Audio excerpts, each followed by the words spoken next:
A very good evening and welcome to a brand new edition of News First Weekend, coming to you live from our Newsfirst studios in Colombo. I'm Arundhati Mudanayaka. Let's start off with a look at the stories making headlines this evening. Harvest Festival celebrated at the Jayashree Mahabodhi.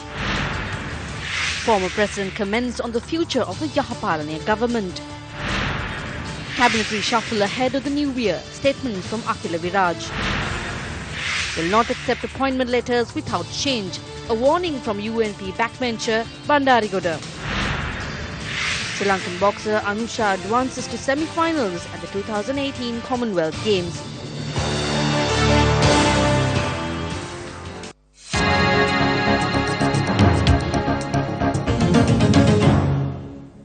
The National Harvest Festival preceding the dawn of the Sinhala and Tamil New Year was held at the sacred Jayashree Mahabodhi in Anuradhapura this morning. President Maithripala Sirisena graced the occasion.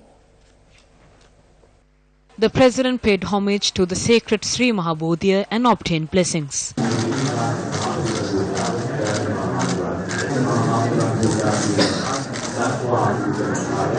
Afterwards, the Venerable Mahasangha were offered a bowl filled with toxin-free indigenous variety of rice.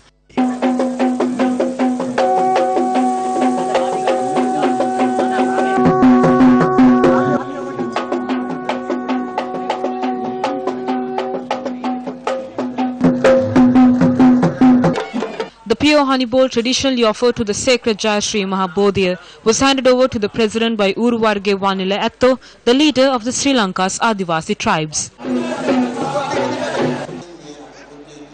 The Harvest Festival souvenir was then presented to the Head of State by Minister of Agriculture Duminda Disanayake.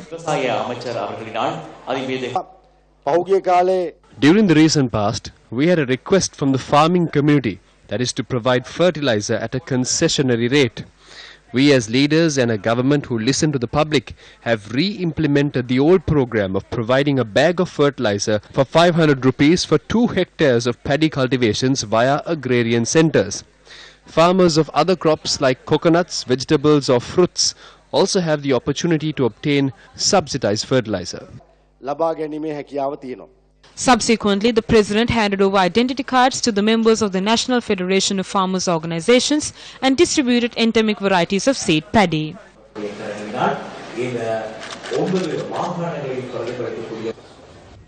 Welcome to Studio 3 of News First. Tonight we are going to talk about a couple of stories that came across our news desk and a special expose with regard to a certain group of people.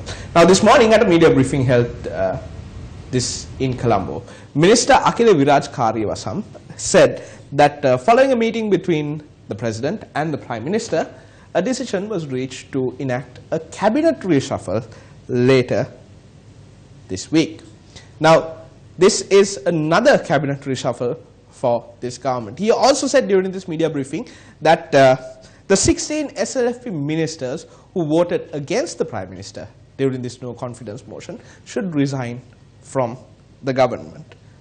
There are also reports that came across our news desk that UNP Chairman and Minister Malik Samaravikrama has decided to step down from the position of Chairman of the United National Party. He has handed in his resignation letter, but the letter it seems that the letter has not been accepted as yet. Now, with the hullabaloo surrounding the no confidence motion dying down, it seems like the internal crisis within the United National Party is slowly peeking its head from under the shadows once again. Now, prior to this no confidence motion, there was a key member of the United National Party who spoke about this with a loud voice, and that was State Minister Palitha Range Bandara. His claim was that there are 27 members of the UNP with him, backing him, and that they would eventually vote against the Prime Minister during this no confidence motion. However, when the time came, it seems like State Minister Range Bandara had a change of heart and he eventually voted to support the Prime Minister. Maybe with a cabinet reshuffle coming up, Minister Range Bandara, State Minister Range Bandara might want or might be hoping for an upgrade from State Minister to Minister, eventually taking ministerial position back to the Puttalam district. This is one thing that he said during one of his initial press conferences when he expressed his woes. Now, on several occasions, the United National Party faced a number of crises with regard to the leadership.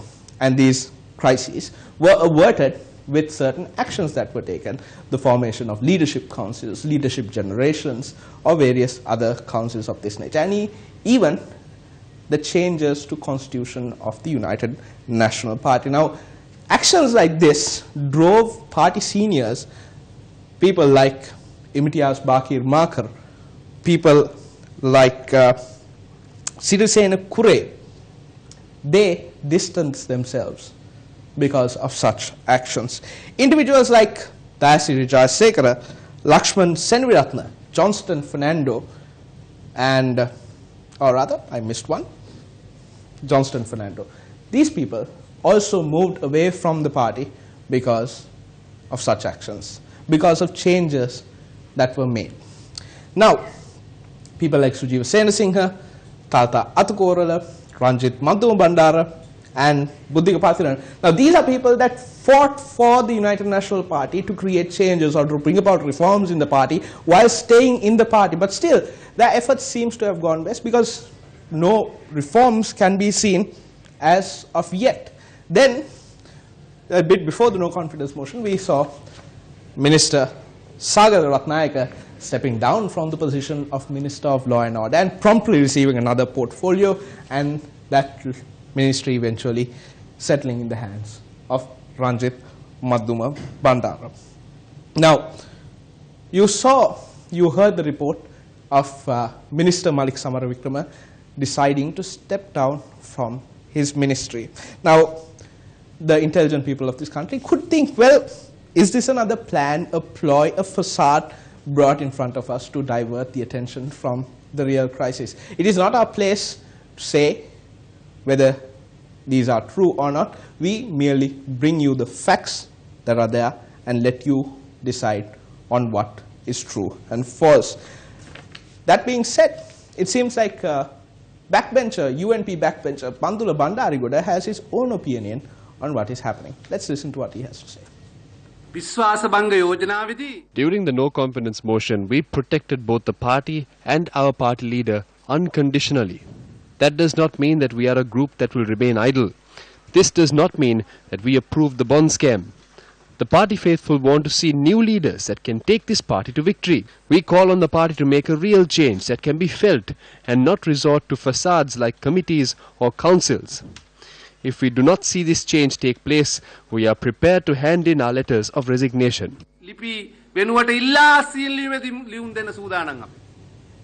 Now, we promised you an expose, and this is it. This is about a group of UNP members who seem to have been forgotten. Now, this list details individuals of the United National Party who have been subject to acts of political vengeance or political harassment. Now, according to the United National Party supporters, between 1994 and 2014, the UNP has failed to provide any assistance to the people who have been subject to these acts of harassment or acts of political witch hunts. The numbers that you see here, if you total them up, there are 31,666 members of the United National Party who have been affected due to their political affiliations, political thoughts, or decision simply to back the United National Party. And these are from ministries, state institutions, and so on and so forth. I want to highlight one particular number. 13,947, this is from the Ministry of Education, 13,947 members of the Ministry of Education, UNP members, have been subject to acts of political harassment. But still, these 31,000 plus people choose to remain with the United National Party, hoping that eventually one day that the party will look at them and provides them some sort of justice. There are people who have been disregarded from appointments, salary increments, all because of their allegiance to their political party of choosing. While promises have been made to provide compensation and justice to these people who have worked tirelessly for the United National Party, it seems that nothing has been done as yet. If you look back, we saw members of the UNP working proactively during this no confidence motion vote. We saw the leaders going out and having discussions day in and day out. But see, it seems that that proactive nature is not, or rather cannot be seen when it comes to things like this, because a decision has been reached by Cabinet with regard to what needs to be done for these people, and yet these instructions are yet to be implemented. Now, we earlier, just a short while ago, we spoke about the Ministry of Law and Order. Of this figure, of these figures, there are 333 police officers and 18 prison officials who have been harassed because of their political affiliations. But since 2015, the Ministry of Law and Order, which controls the police, has been with the United National Party. But they don't seem to have done anything with regard to these people. Let's listen to what a UNP activist has to say about this. Approval was granted for this purpose from the Ministry of State Administration through Cabinet. This approval was conveyed to the Ministry of Law and Order on the 18th of March 2016. We call on them to implement this decision. However, till today, nothing has been done by the ministry in this regard. Because of this, the police officers who are supposed to be compensated for acts of political vengeance are yet to receive anything. It has been 2 years since the ministry was told to do something. Families and children of such police officers remain tormented because they are unable to get any form of justice through a UNP government. Now, of these 333 police officers that were affected due to their political affiliations, there is one standout personality, and that is this gentleman over here, Sudat Chandrasiri, who for about 33 years has been serving alongside Prime Minister Ranil Wickremesinghe and even stepping in as his personal assistant or private secretary on some occasions. Unfortunately, he was a member of the police force. Unfortunately, even he did not get the justice that he so desperately wanted. He stepped down from his position a couple of weeks ago. In a letter addressed to the Prime Minister, he made some startling statements. Let's listen to what he had to say in his resignation letter. I possess the courage to get up when I fall. I was appointed as your personal secretary after I was a victim of political vengeance when Chandrika Bandaranaike Kumaratunga sent me on compulsory leave twice. The reason was my service for you and nothing else. I soon realized that you did not even have the heart to inquire into how I lived during these times when I was sent on compulsory leave without pay.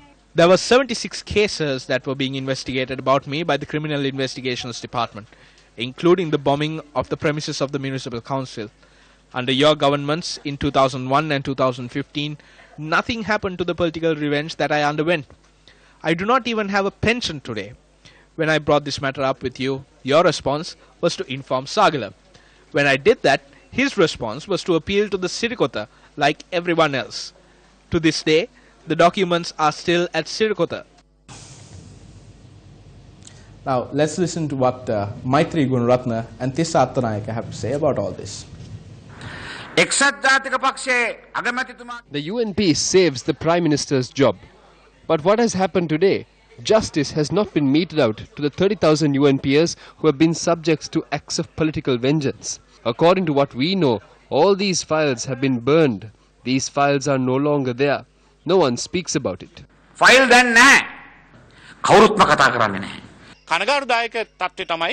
The sad part is none of the documents that were created for this purpose have been implemented. They have been set aside. Even though a cabinet decision was made and the relevant documents sent to the various ministries, nothing has happened. There is nothing wrong in saying that the government has failed to provide justice to those who have suffered from acts of political vengeance. We do not have to teach the government, led by the Prime Minister, that it is their duty to ensure justice to those who got into trouble for helping them in their political campaigns. Any leader should know how to help the people who helped him.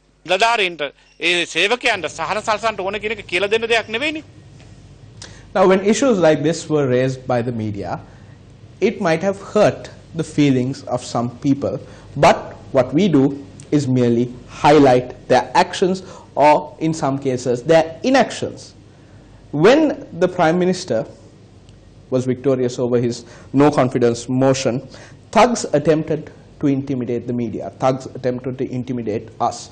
Now, it is not the tool that was used in this case that worries us, it is the intention behind this tool that worries us, because it is this intention that can escalate very quickly into something very troublesome. Now, at a media briefing held today, Provincial Councillor Namal Karunaratne shared these views on this matter. Look at how much the government trumpets about the media freedom and democratic freedoms they have granted. They say that while in the past people were shot at, there is no shooting anymore. Now they only fire tear gas and rubber bullets, and they only use batons to beat up people. They don't shoot anymore. Look at the freedom we have given you. This is what they trumpet about. This is wrong.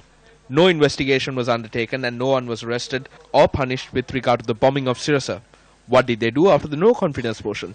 They went near Sirasa and lit firecrackers. They hooted and pelted stones. They danced the jig.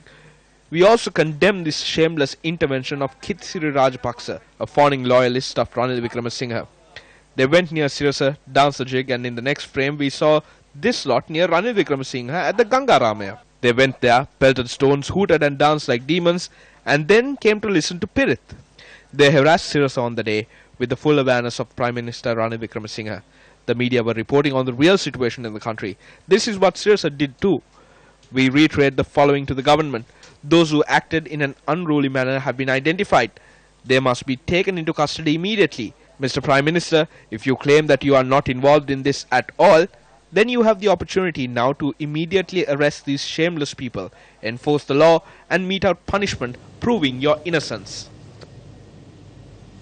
Now, during the course of the day, Newsfirst made a number of attempts to get in touch with Minister Ranjit Bandar, the Minister of Law and Order, in order to ask why action has not been taken against the mob that came in front of the Newsfirst MTV-MBC head office following the vote on the no confidence motion and created a disturbance or acted in an unruly manner. However, our attempts were futile.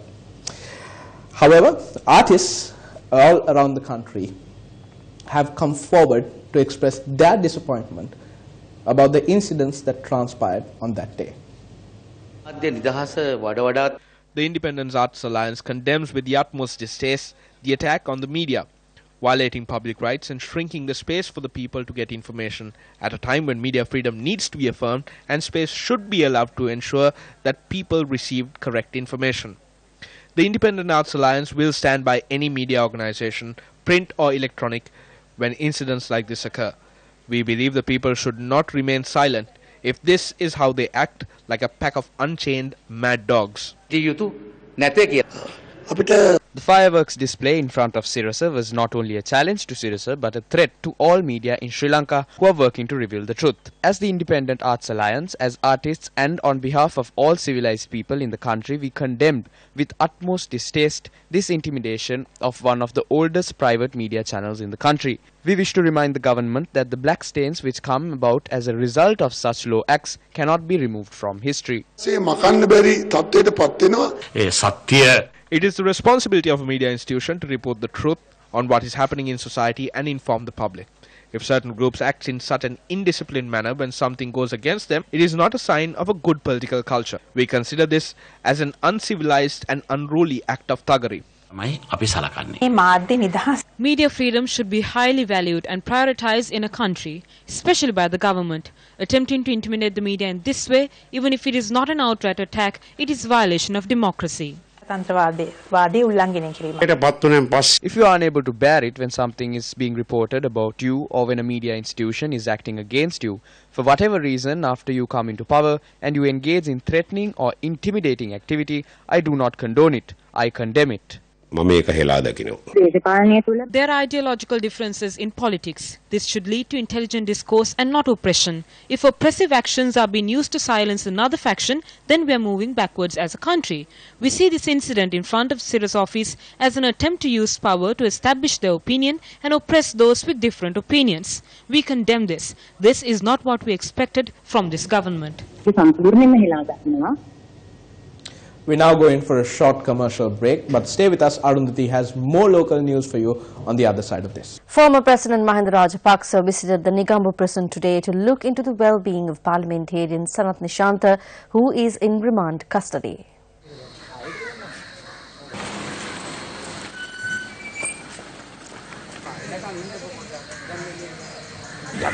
If the president wishes, we must allow him to curtail his powers. But what I see is that they have gained an opportunity to make the president dance to the tune of the prime minister. You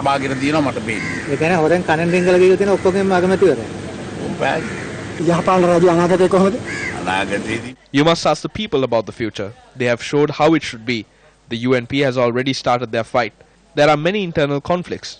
Now, 3 MPs of the UNP have spoken against the prime minister yesterday.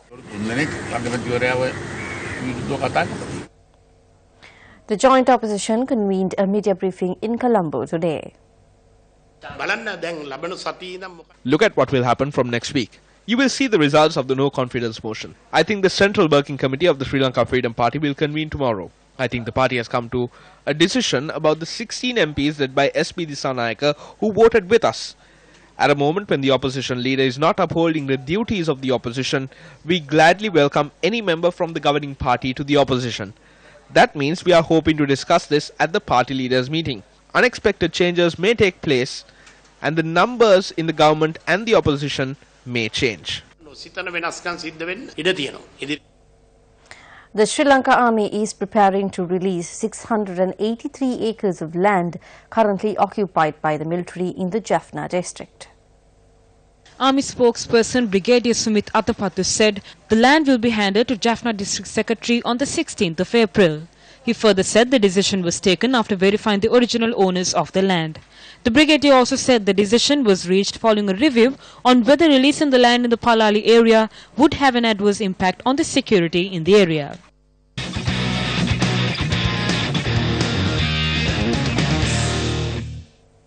And in sports news, Sri Lankan boxer Anusha Kodituaku punched her way through to the semi-finals of the women's 45 to 48 kilogram weight category at the 21st Commonwealth Games in the Gold Coast, Australia today. Sri Lanka is currently on 15th place in the medals table with 1 silver medal and 2 bronze medals. Kodituaku's opponent in the quarter-final bout was Brandy Barnes from the Cayman Islands. Anusha won the bout by judges' decision, out-punching the Cayman Islander. As there is no third-place bout in the boxing events, the losers of both semi-finals receive bronze medals, ensuring that Sri Lanka will win a medal in this event regardless of the outcome of the semi-final bout.